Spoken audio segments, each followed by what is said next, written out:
Hi friends, already మన last క్లాస్లో chain rule of partial డిఫరెన్షియేషన్లో ఆల్రెడీ ఒక ప్రాబ్లం చూసాం కదా. సో ఏంటి అది టోటల్ డిఫరెన్షియేషన్ అంటే డీకి సంబంధించి ఒక ప్రాబ్లం అయితే చేసాం. సో పార్షియల్ డిఫరెన్షియేషన్ అంటే డో తోటి డినోట్ చేస్తాము అని చెప్పుకున్నాం కదా.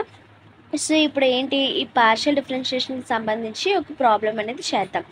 If U equal to F of Y minus Z comma z minus x comma x minus y, prove that dou u by dou x plus dou u by dou y plus dou u by dou z equal to 0. So ఇక్కడ మనకి ఏంటి, మనం let r equal to y minus z అని అనుకుందాం. So ఇక్కడ ఏదైతే terms ఇచ్చారో వీటిని మనం ఇక్కడ r అని, దీన్ని s అని, దీన్ని t అని అనుకుందాం. సో అనుకున్న తర్వాత ఇప్పుడు ఏం చేయాలంటే మనకి doe you by do X కావాలి కదా. So doe you by do X కావాలి అంటే మనకి చైన్ రూల్ ప్రకారం ఫార్ములా ఏంటి, సో ఇక్కడ 2 టర్మ్స్ ఉంటే మనం 2 టర్మ్స్ యొక్క ఫార్ములాని వాడతాము. కానీ ఇక్కడ ఎన్ని టర్మ్స్ ఉన్నాయి, 3 టర్మ్స్ ఉన్నాయి. సో 3 టర్మ్స్ ఉన్నప్పుడు 3 టర్మ్స్ యొక్క ఫార్ములా అనేది రాసుకుంటాం. ఎలాగా, so doe you by doe r into doe are by do x plus doe you by doe s into doe yes by do x plus doe you by doe t into doe tea by do x. So ఈ విధంగా మనం formula అనేది రాసుకుంటాం. So ఈ విధంగా formula అనేది రాసుకున్న తర్వాత మనకి ఏంటి, do are by do X కావాలి, do yes by do X కావాలి, do tea by do X కావాలి. సో వీటి కోసం మనం ఏం చేస్తున్నాము అంటే, సో స్టార్టింగ్ ఏం చేస్తున్నామంటే ఇక్కడ ఉన్న ఈ ఆర్ అనే దాన్ని, సో ఈ ఆర్ యొక్క ఫంక్షన్ అనే దాన్ని మనం విత్ రెస్పెక్ట్ టు ఎక్స్ తోటి, విత్ రెస్పెక్ట్ టు వై తోటి, విత్ రెస్పెక్ట్ టు జెడ్ తోటి పార్షియల్గా డిఫరెన్షియేట్ చేస్తామన్నమాట. అంటే ఏంటి, ఇప్పుడు ఈ do are by do x చేస్తున్నాం కాబట్టి ఇక్కడ ఏంటి, ఇక్కడ ఏదైతే ఎక్స్ టర్మ్స్ ఉంటాయో వాటితోటి మాత్రమే అది డిఫరెన్షియేట్ చేస్తుంది. సో ఇప్పుడు నార్మల్గా డీతో అనుకోండి, సో అదే అంటే నార్మల్గా డిఫరెన్షియేషన్, ఇదేంటి, ఇది పార్షియల్ డిఫరెన్షియేషన్. డో అంటే డి అంటే నార్మల్ డిఫరెన్షియేషన్ కదా.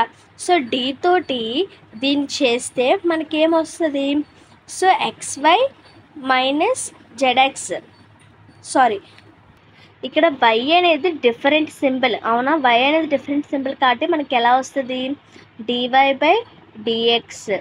సో 1 వైకి డిఫరెన్షియేషన్ ఎంత, 1 ఇంటూ మళ్ళీ ఇది డిఫరెంట్ సింబల్ కాబట్టి D Y by D X minus 1 into D Z by D X. ఈ విధంగా వస్తుంది. అదేంటి, డిఫరెన్షియేషన్ అయితే.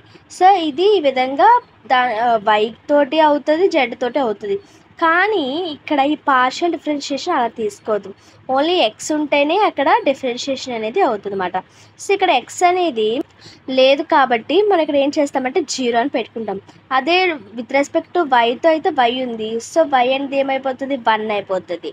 అదేవిధంగా జెడ్ అయితే -1 అవుతుంది. ఓకే, సో ఇప్పుడు ఈ ఎస్ టర్మ్స్ని కూడా విత్ రెస్పెక్ట్ టు ఎక్స్ తోటి, విత్ రెస్పెక్ట్ టు వై తోటి, విత్ రెస్పెక్ట్ టు జెడ్ తోటి పార్షియల్గా డిఫరెన్షియేట్ చేస్తాం అన్నమాట. సో చేస్తే ఇక్కడ ఎక్స్ అనేది ఎక్స్ టర్మ్తో కదా, సో ఎక్స్ అనేది ఉంది కాబట్టి -1. Doe yes by do y అంటే ఎంత, సో వై టర్మ్స్ లేదు కాబట్టి 0. Doe yes by do z అంటే జెడ్ యొక్క వాల్యూ ఎంత పార్షియల్గా, సో 1. అదేవిధంగా ఈ టీని కూడా ఎక్స్ తోటి, వై తోటి, జెడ్ తోటి పార్షియల్గా డిఫరెన్షియేట్ చేస్తాం. సో ఎక్స్ టర్మ్స్ ఉన్నాయి ఒకటి. Next doe tea by do y అంటే వై టర్మ్స్ కూడా ఉన్నాయి కాబట్టి -1. So doe tea by do z లేదు కాబట్టి 0. So by chain rule of partial differentiation we have, so అనేసి మనం ఈ doe you by do x కదా మనకు కావాలి. సో ఆ ఫార్ములాస్ అని రాసుకుంటాం.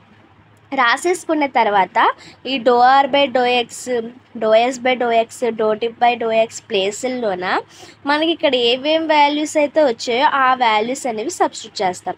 ఇప్పుడు ఏంటి, ఈ doe you by doe r into 0 అంటే 0 అయిపోతుంది.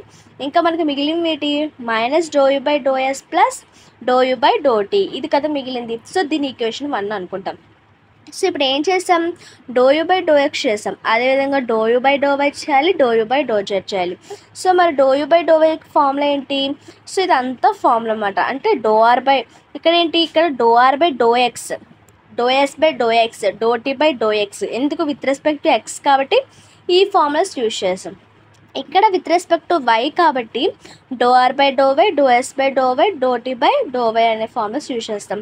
సో వాటి యొక్క వాల్యూస్ ఏటేటో చూసి ఆ వాల్యూస్ అనేవి సబ్స్టిట్యూట్ చేస్తాం. సో ఇది ఏమైపోతుంది, టోటల్ 0 అయిపోతుంది కాబట్టి doe you by doe r minus doe you by doe t అనేది మిగులుతుంది. సో దీని ఈక్వేషన్ 2 అనుకుంటాం. సో యాజ్ యూజువల్లీ సిమిలర్గా ∂u/∂z కూడా చేసేస్తాం. సో దానికి ఎలా వచ్చింది -∂u/∂r ప్లస్ ∂u/∂s. సో ఇది థర్డ్ ఈక్వేషన్. ఇప్పుడు ఏం చేస్తామంటే ఈ ఫస్ట్ ఈక్వేషన్ని, సెకండ్ ఈక్వేషన్ని, థర్డ్ ఈక్వేషన్ని యాడ్ చేస్తాం. యాడ్ చేస్తే ఏమవుతుంది ∂u/∂x plus ∂u/∂y plus ∂u/∂z. So ఏంటి ఫస్ట్ ఈక్వేషన్ ఏంటి ∂u/∂x, తర్వాత ∂u/∂y, తర్వాత ∂u/∂z. ఒకసారి చూసినట్లయితే మనకి ఏ ఫార్మేట్లో ఉంది, ఈ ఫార్మేట్లోనే కదా ఉంది, అంటే దీన్ని LHS అనుకుందాం. సో మనం ఏం చేయాలి, ప్రూవ్ చేయాలి. ఏంటి ఇదంతా కలిపి =0 అని ప్రూవ్ చేయాలి. అంటే ఇది LHS, ఇది RHS. ఇప్పుడు మనం LHSని తీసుకుంటున్నాం, అంటే దీన్ని తీసుకుంటున్నాం. ఇప్పుడు దీన్ని తీసుకున్న తర్వాత ఓన్లీ లెఫ్ట్ సైడే కాకుండా రైట్ సైడ్ ఉన్న టర్మ్స్ని కూడా యాడ్ చేస్తాం. అంటే సో ఇక్కడ ఉన్న ఈ టర్మ్స్ ప్లస్ ఇది ప్లస్ నెక్స్ట్ ఇక్కడ ఉన్న ఈ టర్మ్స్ని కూడా యాడ్ చేస్తాం. చేసిన తర్వాత -∂u/∂s plus ∂u/∂t plus into plus ∂u/∂r minus into plus ఏమవుతుంది, ఇది plus. Okay, so minus into plus minus కాబట్టి -∂u/∂t plus into minus -∂u/∂r plus into plus plus ∂u/∂s. So ఇక్కడ -∂u/∂s ఉంది, ఇక్కడ ప్లస్ ∂u/∂s క్యాన్సిల్ అయిపోయింది. ఇక్కడ plus, ఇక్కడ minus, ఇక్కడ ప్లస్, ఇక్కడ మైనస్. సో అంటే ఏంటి ప్రతిదీ క్యాన్సిల్ అయిపోయింది. అంటే ఇక్కడ వాల్యూ ఎంత 0 అని అర్థం. సో ఇది ఏంటిది 0 అంటే ఇక్కడ ఏంటి, ఇక్కడ RHS కదా. So LHS = RHS, hence proved. అంటే మనకి ఇచ్చిన దీన్ని మనం RS స్టీల్గా తీసుకొని సో ఫార్ములా ప్రకారం మనకి ఏమేమి కావాలో వాటిని మనం ఫైండ్ అవుట్ చేసుకున్నాము. సో LHS అనేదాన్ని తీసుకొని RHS అనేదాన్ని ఫైండ్ అవుట్ చేస్తాం. ఈ విధంగా పార్షియల్ డిఫరెన్షియేషన్ అంటే అర్థమైంది కదా. ఇప్పుడే డిఫరెన్షియేషన్ నార్మల్గా డిఫరెన్షియేషన్ అనేసి ఉంటే అక్కడ ఎక్స్ టర్మ్స్ లేకపోయినా అక్కడ డిఫరెన్షియేషన్ అనేది అవుతుంది. ఓకేనా, కానీ ఇక్కడ అలా కాదు. సో ఇక్కడ అలాగ అవ్వదు. ఇక్కడ పార్షియల్ డిఫరెన్షియేషన్లో మాత్రం అక్కడ ఎక్స్ టర్మ్స్ ఉంటేనే అవుతుంది, వై టర్మ్స్ ఉంటేనే అవుతుంది, జెడ్ టర్మ్స్ ఉంటేనే అవుతుంది, లేకపోతే అది తీసుకోదు. ఓకేనా, అక్కడ వేరే సింబల్స్ ఉన్న డిఫరెన్షియేషన్లోన మనం dy/dx అని dz/dx అని తీసుకుంటాం. ఓకే, సో ఇది chain rule of partial differentiation. Thanks for watching.